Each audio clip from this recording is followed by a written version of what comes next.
Hello and welcome back to Shakesyear. We are working on Edmund Ironside, and today we're going to get to hear from the Archbishop of Canterbury in Act 1, Scene 1. Now, we've just barely started the play because it kicked off with Canutus delivering this monologue sort of fire, saying that he's extremely disappointed that Edmund is now the king without anybody having talked to him first or consulted with anybody else that happens to be in the room. And we are in a room full of Anglo-Saxons at the moment, other Danes, that sort of thing. We've also got the Earl of Southampton, the Archbishop of Canterbury, Leofric, Edricus, lots of people, and they are all sympathetic to Canutus's case, his situation. They all think that he should be the rightful king. So in his monologue yesterday, he was like, this is offensive to all of us, and we all need to, fight this and make sure that Edmund doesn't become king. And the Archbishop of Canterbury tags on to the end of Canutus's monologue from yesterday, saying, indeed, his rashness is unportable, and merely nothing but a proud contempt against us of the clergy, and the rest that have for public profit of the realm, for peace, for quiet and utility, elected Prince Canutus for our king, whose valor we have proved unto our cost, whose love unto the church we need not doubt, whose care for all we may rely upon, and whose true bounty is so notable that even his foes admire and honor him, when the other, what he is, I need not tell, 'tis too well known.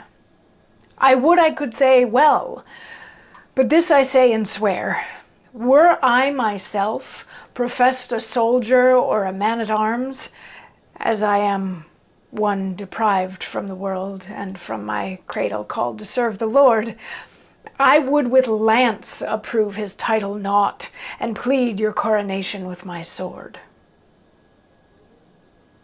So what he's saying here is, yeah, Edmund's claim is illegitimate, and it's offensive to all of us in the clergy and everybody that believes that Canutus has the right to be king, because Canutus has proven his worth. He loves the church, he's reliable, and everybody knows him, and his reputation is such that even his enemies respect him and that sort of thing. So he's like, this is the guy that should be our king. And I sort of love it that he's like, and the other guy, like, you all know what the other guy is, which I think is interesting, because it then brings into question, how much did the audience know and how much did they not?